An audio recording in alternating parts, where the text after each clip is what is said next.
Hey everybody, and welcome to the Startup Savant podcast. I'm your host, Ethan, and this is a show about the stories, challenges, and triumphs of fast-scaling startups and the founders who run them. Our guest on the show today is a Grammy award-winning producer and songwriter. He's worked alongside big names like Kanye West, John Legend, and tons of other huge artists. He's now moved into the world of tech entrepreneurship with his AI-powered interactive video startup, Adventr. And he's here to receive a new award today. He doesn't know this. The highly coveted Startup Savant's Most Interesting Founder Award. His name is Devo Harris. Listeners, remember to click the like button and subscribe to the show, and let's get right into it. Devo, I am super happy to have you here today. I'm excited to be here too. Awesome. All right, so thank you for being on the show. Let's jump a little bit into your kind of entrepreneurial history before we jump into Adventr. Could you give us a little bit of a highlight reel of the entrepreneurship journey that you've been on? Sure. I graduated from Wharton many moons ago, and I worked at PwC, which had like 40,000 people or consultants at the time, and it didn't matter if I was there or not. So I hated it. I couldn't, in my mind, provide impact. So I knew I needed to do something where my presence would make more of a difference. So I went from PwC to a company called Venture Architects here in New York City, which was a startup itself. And we helped other startups raise money. We helped them get their strategies right and their pitch decks right. And so I was exposed to a lot of startups at that point, more like Series B and C sort of startups. And so from there, that's how I got the bug. Oh, you can just make crazy ideas and convince people to buy it and then scale the company. And then there's exits. And so from there, September 11th happened. Then, and there's a lot of fallout from there. And now my cousin had moved to the New York area around that time, and he was a producer and an aspiring rapper. And I thought what he was doing was really awesome. So I started working with my cousin to add some business structure to what he was doing. His name is Kanye West. Now, at that time, no one had heard of him, and he had no record deal. And I started working with Kanye, and we grew his profile as an artist. And then we started a record label. And those are some of my first early on career engagements with entrepreneurship and calling your own shots and eating what you kill. And so that was the start of my journey. And what a journey it's been since then. So let me just dive into one thing that you mentioned from that. You said you worked at PwC and you hated it because you didn't feel like you could make an impact because there were so many people there. I'm sure it was just an amalgamation of bureaucracy and just everyone kind of striving and kind of getting lost in the noise. Do you think that that's the kind of like the main driver to entrepreneurship in general? Not necessarily your journey specifically. Obviously, it played a big role in your journey. But do you think that that's what leads a lot of people towards either working in smaller companies or founding these new ventures? Yeah, whether you work at a big company or not, I think that with entrepreneurs, there's a certain level of self-belief or even delusion at times. But there's some belief that I have some ideas and these ideas are worth being shared with the world. And, if I'm not sharing these ideas or trying to get them out, there's a disservice being done. There's an imbalance. Something is wrong. So I think that's the root of people, starting to take their destinies into their own hand, the belief that they can. All right, let's jump back into the history a little bit. I know that you mentioned you started a label with Kanye West. I think people probably have heard that name before. The label was called Good Music. And in the company profile that you helped us write or that you wrote, people can find that over at startupsavant.com/podcast. There was a quote about Kanye in there, and I want to read that and then kind of get a little further insight into what your thoughts were on this quote. The quote is, if it wasn't for Kanye and him showing me and all of us how to make exciting products, I wouldn't be doing this. Can you give us a little bit of insight into that thinking? Yeah, I mean, we can go back to you asked about advice, and I said, don't listen to what people say. Don't listen to what the experts say. And so the experts were saying to Kanye, you can't rap. No one wants to hear you rap. Keep making music. And he had this belief, like, I have something to say. And I think people want to hear what I have to say. Even though the experts are saying they don't, I believe they do. And so there's a small group of us that believed him too. At least we had nothing else to believe in that at that time. and so it proved to be correct. So I think all of us just saw this every day, this passion about, I have a belief, I'm worth being heard, and it's worth taking risks. It's worth compelling people to believe in your vision. And that's a model. I was thinking about the other day, I feel like Kanye has had more people that came from his sort of tree, more people from the Kanye tree that have went on to do amazing things that weren't doing anything spectacular, but saw the same influence that I did. Mm-hmm. And then that empowered them to go make their dreams happen, from Virgil Abloh, right? From Louis Vuitton and Off-White, Don C, that made Just Dance, probably the top streetwear designer in America, DJ A-Track, John Legend. John Legend was my roommate. We just lived down in the Lower East Side of Manhattan. And now he's a global superstar, EGOT winner. Myself, we actually have patents. We've invented all this amazing technology. And I'm telling you the genesis of where these concepts come from, and to keep challenging yourself, and to like, just don't even think about things iteratively, but how can we just totally shake up the space that we're in? So when you just see that every day, and you see everyone saying, no, you can't do it, but the person says, yes, I can, and they do it every day, and they say, hey, that woman on TV, whatever her name is, Kim Kardashian, I'm going to marry her. I'm going to be with her. And then they do it. You realize the world is yours to make anything happen. And so that's what I meant by saying that. And so many of us are able to, achieve different levels of success from seeing that every day. So what do you think it is that kind of rubs off of that essence that allows these other folks to go and accomplish big things? And I think even that question assumes that kind of the magic dust kind of flows off of Kanye and just kind of like rubs off on everybody else. But I don't necessarily believe that. I think that my guess is that there's something within, or something that kind of spreads out from him that allows people to unlock what they were already, able to do. Is it just kind of a confidence that is the kind of unlock, or what is it that that allows the folks that seem to be around him to take off and do big things? Yeah, I think it's that self-belief.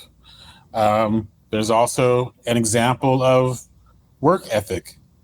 There's also an example of attention to detail and pushing boundaries.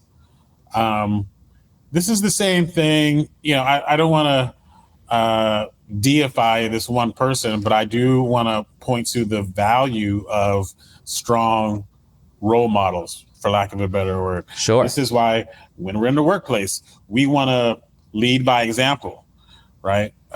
This is why how your parents relate has such an effect on you. So I think in that particular situation, it was just self-belief, even in the face of everyone who's supposed to know better saying what is the right thing or what you should do. But that wasn't just self-belief for the sake of it. It was followed up by hard work, mm-hmm. a lot of dedication to your craft, and taking risks. Definitely. Yeah. And I completely agree with you that kind of putting, one person up on a pedestal and kind of saying that they've got some sort of magic or that whatever they have, allows other people to do extraordinary things. I don't think that that is accurate. I think that, just like what you're saying, I think that seeing this person who just has so much stick-to-itiveness and ability to prove people wrong, I think that that just really carries. And so my initial question that I had written down here is like, what can founders learn from watching, Kanye's businesses that they can replicate without being him? And I think that you've answered that question. It's believe in yourself, work hard, and don't listen to the experts when they say, no, I don't think that's for you. Do you think that's a pretty good summary? Yeah, I think there's a lot of similarities.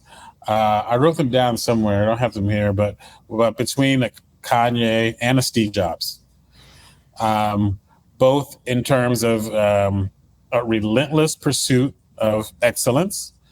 What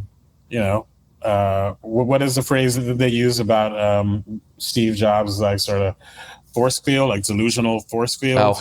And he'll pull you into his force field, so you start to believe in what he's believing. Yeah. And then a lot of these concepts of, having this having this computer in your pocket that you can make phone calls from, and then making a store where anyone can put their wares in it that work in that computer.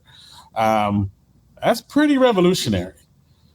And, I remember back in the days where no one needs a computer. And only big companies need a computer. Now everyone has multiple computers around them at all times. So yeah, I think those are good things to take out of it. And just, the power of models, the power of who you get to see every day really affects you positively or negatively. All right. Since you mentioned the relentless pursuit of excellence, can you tell us what is Adventr? Yes, we're still keying in on our elevator pitch, but I'll give you a bit more elongated sort of explanation. But Adventr is a pivotal sort of product and way of thought when it comes to media. Adventr is a cloud-based platform that allows media to be connected to software at scale. You can check it out at Adventr, ADVENTR.ai. It's a freemium creative platform anyone can use to make what was previously impossible possible. So when you look at this is always fun to talk about it, because it's such a visual medium that you need to see it, but I'll do my best to just explain so folks can understand. But we all love video. The vast majority of the internet is video, in terms of internet traffic. What we do is make that video intelligent. And so typically video is just a big file that you look at and hopefully it works for you, whether it's entertainment or it's marketing or it's educational content.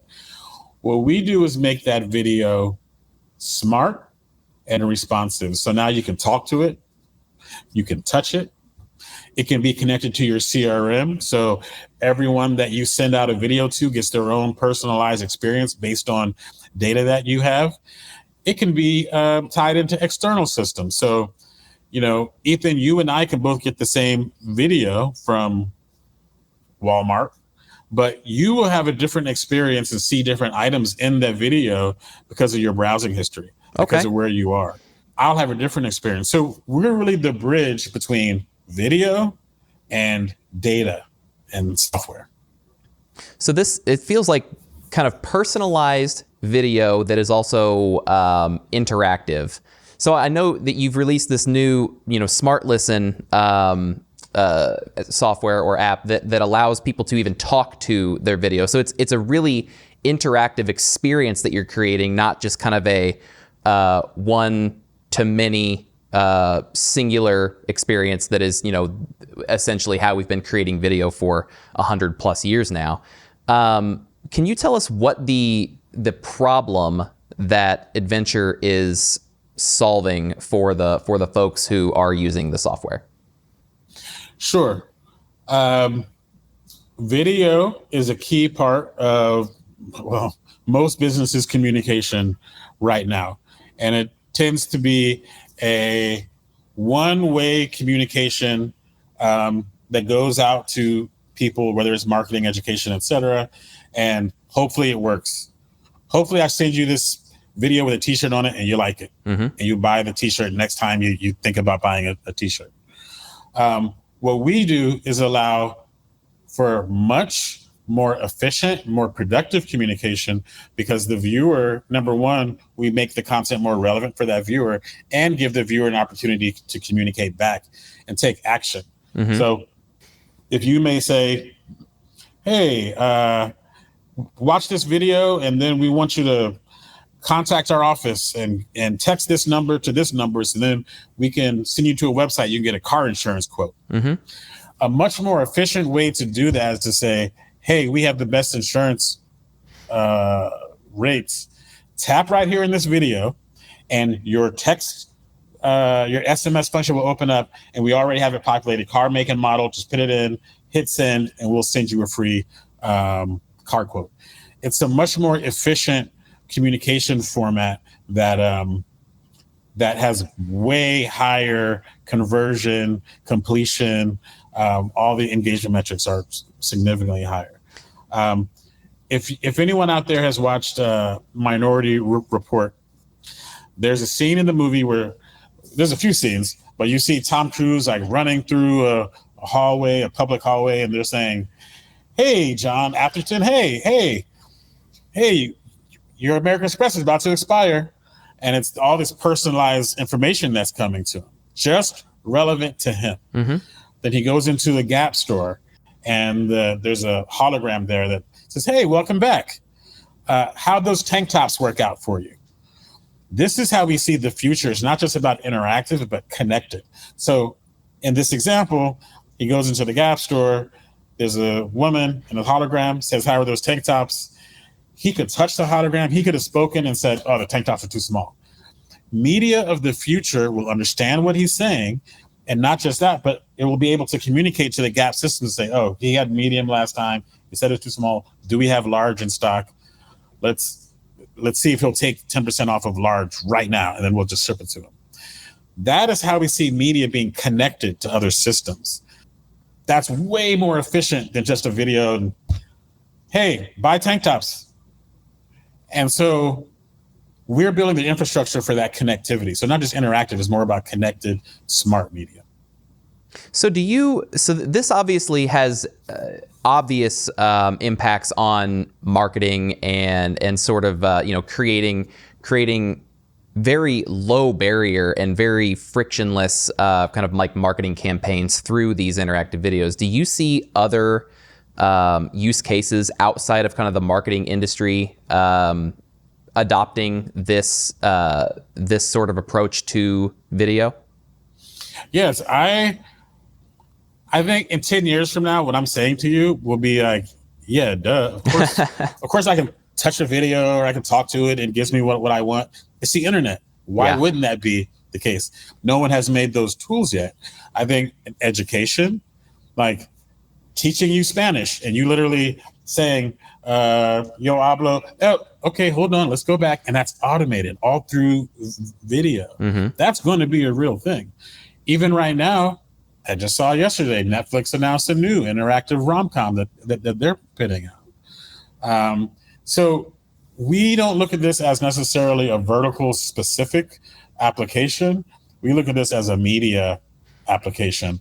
Whatever you're using media for, this, although it's new and there's new practices that come with it, is more effective. Right. Yeah, and with whatever you're trying to do.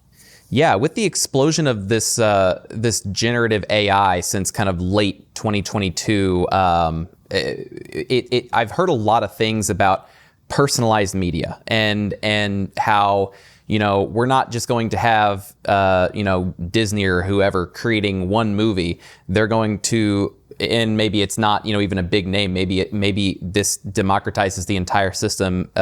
Generative AI does, and allows anyone to create an experience that is slightly different for everybody. So you and I go in to watch the same movie, and it's slightly different for you than it is for me based on, you know, my likes, your likes, that sort of thing. This really feels like a step towards that. You know, this feels like a step into the future. So it's really cool to see what you're building over here at Adventr. And just like what you said, it's definitely more of a visual thing. So folks listening or watching, check out adventr.ai, advntr.ai, and just check out some of the videos over there. It's really super cool. So a question for you, who is currently the main user of Adventr, and who would you like to see more of using your platform? Our main users are marketing agencies looking to make higher performing content for their clients. And that's great. As an early stage company, it's a faster turnover, higher velocity sort of sale. Now, who I want to see is I want to start to branch out to, which we are doing, branch out to educational organizations, training organizations, and especially media organizations. So you'd be surprised some of the folks that have been and are reaching out, large national and global entertainment and news companies that want to make their content more immersive, more personalized at scale. And so, you know, my goal is that this becomes mainstream. Mm-hmm. Like that's going to happen regardless. But we want to be the sort of Photoshop, that just a regular tool everyone uses to create this. And so the more we have scaled entertainment, I believe entertainment and media creates culture in ways that marketing and small advertising, transactional, you know, experiences do not. Gotcha. And I know that you know, in your previous work as a producer, have done some kind of choose your own adventure, you know, interactive media that wasn't specifically advertising in the past. Can you tell us kind of how this idea of Adventr came about, and maybe when it turned from let's do this for one thing into let's create that use case, let's create that tool for other people to use? Yeah, was this 2012 or even 2010? We were making a music video for a band signed to me called Riot in Paris. Mm-hmm. And so the band's called Riot in Paris. The song is called Attack of the 5-Foot Hipster. You can still see it on YouTube. It's a terrible video. But the point is, we shot this video with the iPod when I was in grad school. And an iPod is the predecessor to the iPhone. So like a lot of people listening to this probably not have heard of an iPod. But any case, we shot this music video. Again, you know, with Kanye and these guys, you have to be pushing the envelope. This was over a decade ago. So we put out this music video, regular music video on YouTube. You see the comments like, I don't know, this song kind of sucks. And so the next week we put out the same video for the same song, but we had hacked YouTube so that you could choose which scene you saw next. Oh, cool. That was the only difference. And there you see the comments saying, oh, this song is awesome. I love this song. This is going to be a hit. And it was like night and day how people perceive the song based on, in one format, they're able to have a little bit of participation. And so it was like really interesting. And the next thing you know, all these media companies start coming to me saying, how do we do that? And I said, well, why would you want to do this? And they said, well, this looks way more, this is before engagement was a buzzword, but this looks way more engaging. And we think kids will watch this more, and then we can show them more ads. So I started researching. I was like, oh, this makes sense. Because I'm a big media format fan. Like when I started working for Kanye, one of my first jobs, my main first job was burning CDs. And so people remember, you used to need a CD burner. You had to hit burn and play and pause. And it was very manual. And it took the length of the actual music to put it on a CD. Yeah. And so then it was from DATs to burning to CDs. And then iTunes came out, and you didn't have to do it in real time. Mm-hmm. Then MP3s came, and then streaming. So I've always been like, what's next? You can't get any better than MP3s. MP3s is the ultimate final destination of audio, which totally it wasn't, right? So when I started researching, I'm like, oh, one day our media will be more personalized. It'll be more connected to the internet as opposed to writing on top of the internet. And so that's when I started diving into video and video protocols. And, a decade later, we have multiple patents, and we work with some of the biggest brands and media companies. And we're just getting started. So that video, 5 Foot Hipster, came out in, I think you said 2010. And when was Adventr, the company, kind of formed and started? Well, I'll give you the sordid story so that the founders out there can have a bit of color and maybe can inform people's experience. But I originally started to, make a corporation and try to, do something formal in, I think, 2013, I want to say. So pretty soon after this video. Yeah, pretty soon. I'm like learning how to code Flash, and, this is old school stuff. But yeah, I started experimenting with very simple clickable videos and, try to raise money. I had, thousands of users, and but it was very hard for me to raise venture capital. At that time, it's a number of reasons, but yeah, in the early 2010s, being Black, raising venture capitals, it's a mess now. It was a hot mess then. And especially being a rap producer, it was very challenging.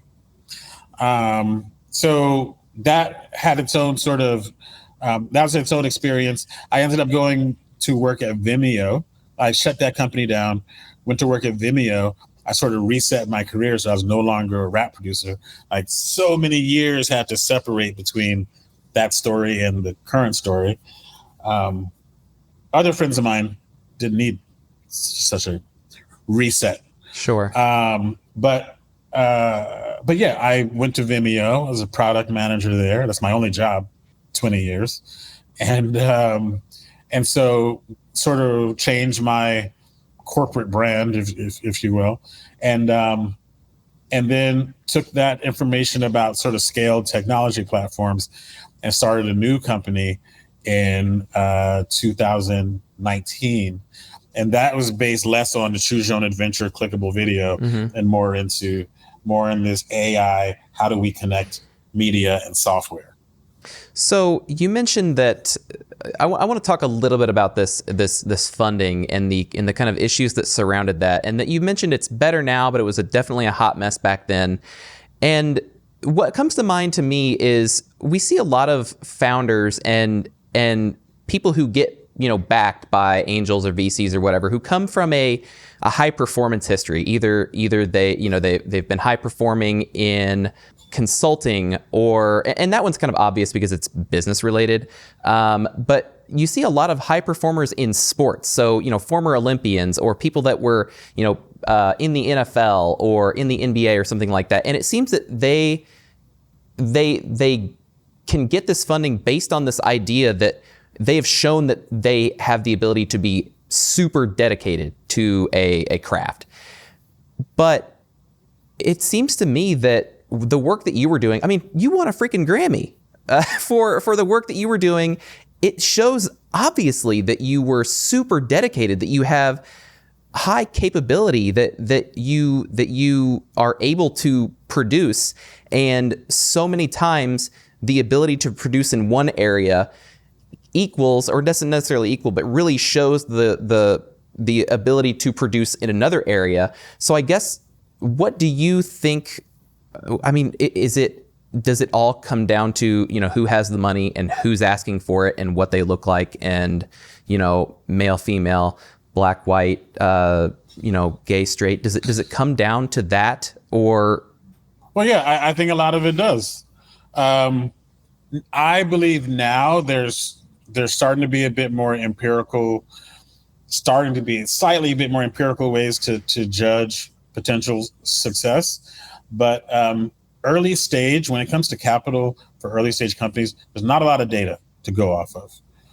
And so there's a lot of pattern matching. Mm-hmm. And, at that time, I don't match any of the patterns. So I went, I got my first attorney. He was like, lead attorney at the top tech law firm in New York. And, I met with him. I said, this is my idea. I want to do this and this. And look, I already have these customers. I'm doing this. I remember doing diligence. I helped do diligence on some startup at some point. They're going for like their Series B. So I had all their financial documents to write up this diligence report. And I was like, wow. I looked at, they got their original funding. They made X number of dollars in their first year after being funded. And I said, wow, I made that much money in my first week being bootstrapped. Yeah. And I couldn't raise money. And so, but when I went to this attorney and I said, hey, I want to do XYZ, he said, this is great. You're super cool. Every investor is going to want to get a beer with you. None of them are going to invest in you. And I said, to your point, that's crazy. Do you know who I am? Like, I got all the degrees. I got all the crazy stories. I've made millions of dollars for the groups I've worked with. Like, everything I touch turns to gold. Of course I'm going to get funded. But he was right. And Paul Graham talks about this. Well, I invested in these guys because they look like Mark Zuckerberg. Mm-hmm. At that time, if you were going to drop out of Ivy League college, you're going to get money because there's a story there that's familiar to you. So my story was not familiar, but like I said, I do think now there's a bit of you're starting to get more empirical data points that people can speak to and investors can believe in. But the pattern matching continues to be an issue, but I feel like there's a little bit of leeway has been introduced more recently. So this may be asking a lot, and I don't necessarily think that we're going to solve this problem right now, but it is clearly an issue, and I think it's a ridiculous issue. But in your kind of opinion, what are some of the things that you and I can, what are the actions that we can take that will actually make a difference for folks out there who don't match those patterns to have a fair shot at funding or anything? Yeah, well, I think me being here is a great sort of step in that direction. The more that we, shine a light on founders and people, not even just founders, and people wanting to be coders, wanting to be product managers or marketers that don't sort of look the part, shedding light on these sorts of folks that are in the space and are having some success, that starts to fracture the patterns and widen what success looks like, what this industry looks like. This has been the most heterogeneous industry I've ever heard of. It's pretty wild. Yeah. And it shouldn't be that way. But yeah, the more that we can, shine a light on people that don't fit those patterns in whatever our respective opportunity, I think that's a step in the right direction.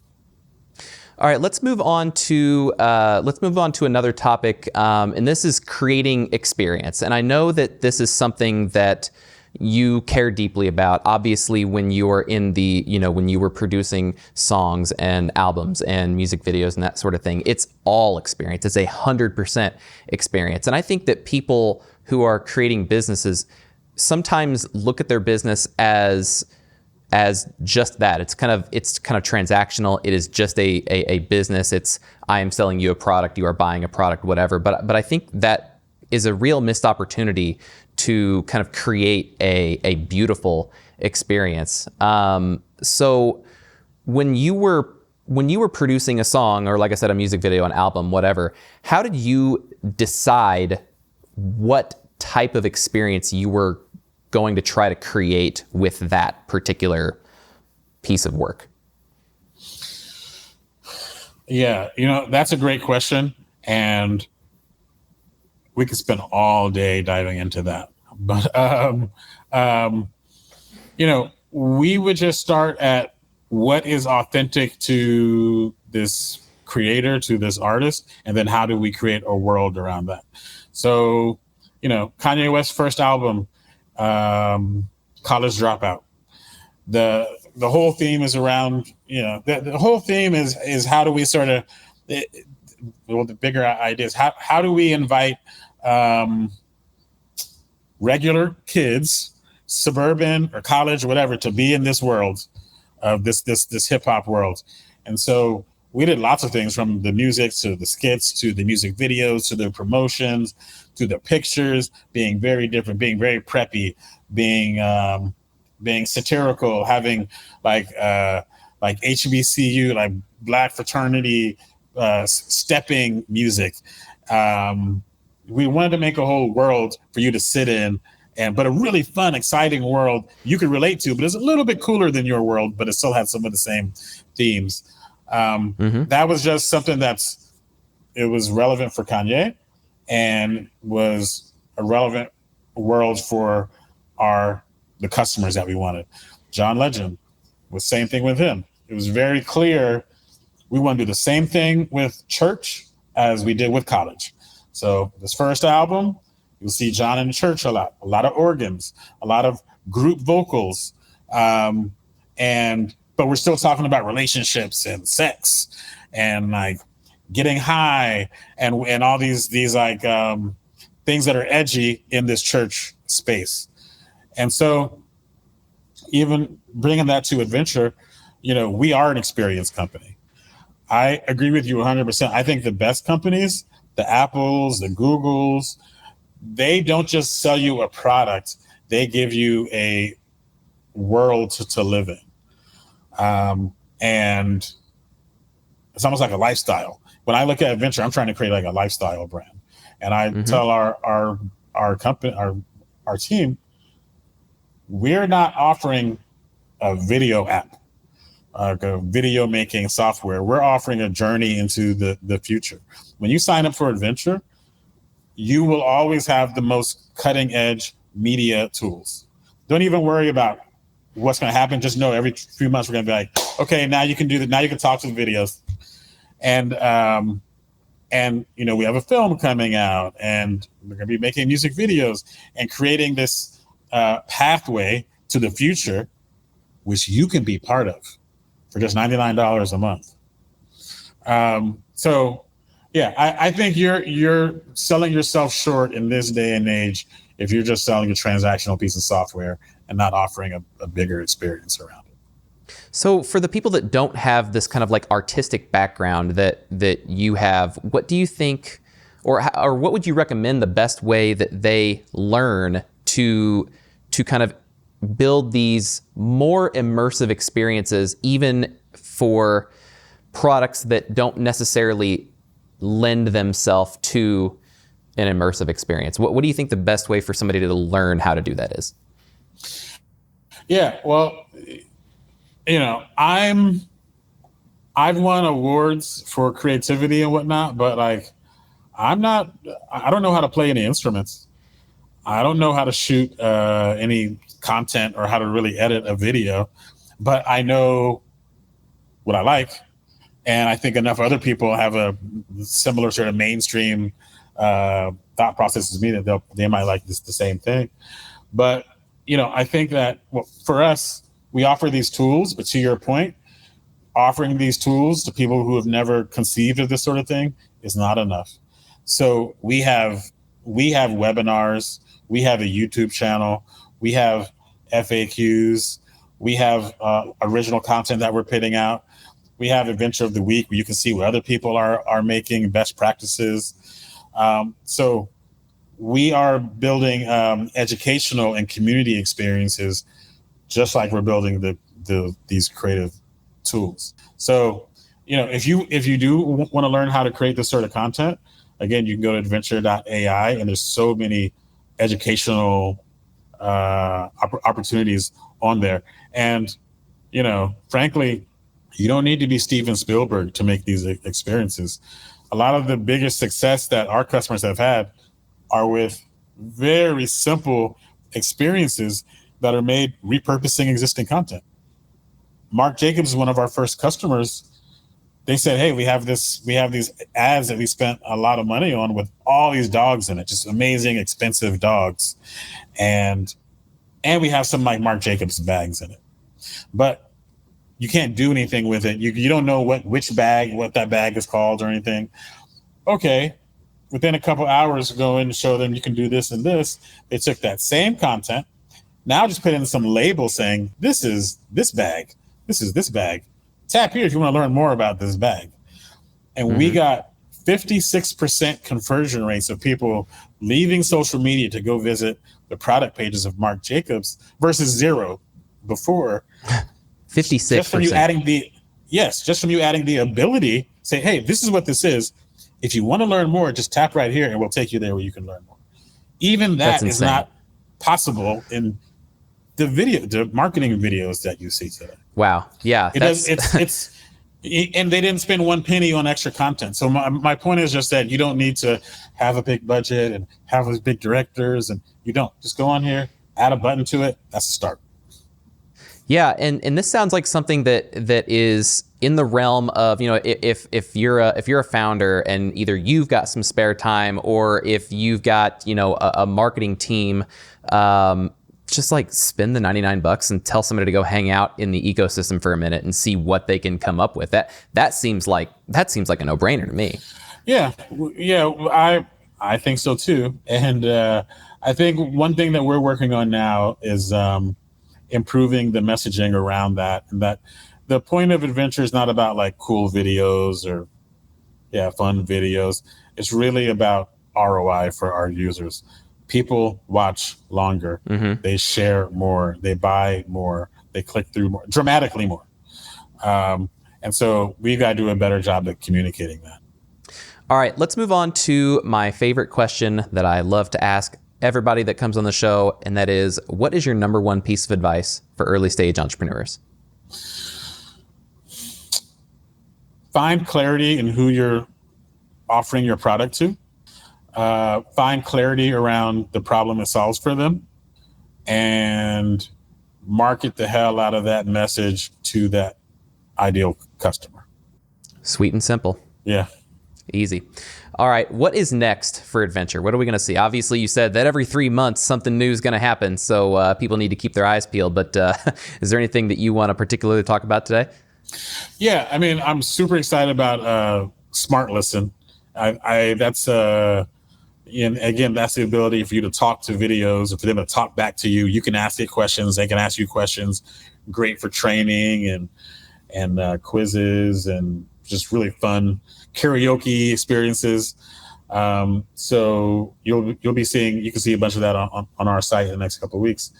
But outside of making this technology, our mission is not just to enable storytellers, but to inspire storytellers. So we got to show you what's possible and how these tools can be used. So one of the first things that we're doing to that end is a short film, the first multiplayer film where everyone watching it together controls the movie together. So it's called Lab Rat, and I'm actually headed to Atlanta in a couple hours to go show it in Atlanta. But you can go to labratfilm.com and get more information, see the trailer. That's going to be released to the public this fall. And I'm really excited about that. So that's something where, Ethan, if you're at dinner with your friends, you can say, oh, yeah, you heard of that movie. Hey, let's check it out. It's free. And we watch it, and everyone with their cell phone literally is controlling what happens in the movie as you watch. So depending on who you watch it with, you'll see a totally different film. So those are the sorts of things that we want to do to get creators excited, to get you knowing what's possible and how easy it is. So yeah, labratfilm.com. That's the next sort of national thing that we're super excited about. Awesome. That does sound exciting. I'm just gonna wait for that to come out so I can basically just spend an entire day with all my friend doing that.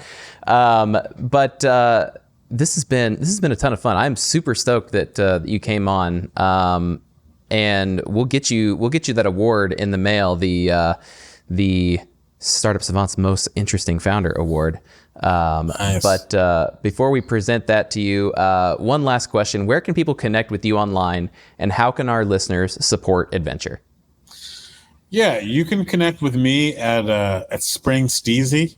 My hip hop producer name is Devo Springsteen because I'm the boss. And I didn't make that up. Someone else made it up, a rapper. But yeah, on Twitter or X and Instagram. So yeah, I'm around on social, and you can find Adventr at Adventr HQ on all the social platforms. And really, check out Adventr. Just check out the website. There's tons of examples, and it's hard to get a grasp sort of via audio, but if you go on there, you can talk to some adventures, you can play games, all within videos, and I think you'll get a good grasp. And it's free to sign up and start playing with it, by the way. So just go there and explore. Awesome. Well, we're going to put links to all that stuff in the show notes over at startupsavant.com/podcast. Devo, like I said, this has been a ton of fun. Super happy you came on to the show. And I want to give you the last word. Ethan, this is fun for me too. So thank you for having me.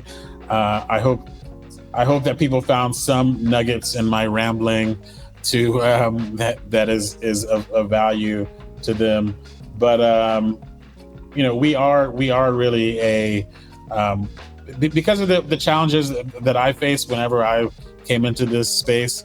It's one of our values in our company to be inclusive and accepting. And so if there are founders out there who want to touch base or want some feedback on something, you can always reach out to me on social or on LinkedIn. And if it's possible for me to help, I'm happy to. Cool. Thanks, Devo. Thank you. All right, that's going to be it for this week's episode of the Startup Savant podcast. Thanks for watching. So, what do you think of Devo's advice? Let the world know your thoughts in the comments below. And before you jump on to the next video, remember to like and subscribe and click the bell and all that good stuff. Catch us again next Wednesday morning for another episode of the Startup Savant podcast. And until then, go and build something beautiful.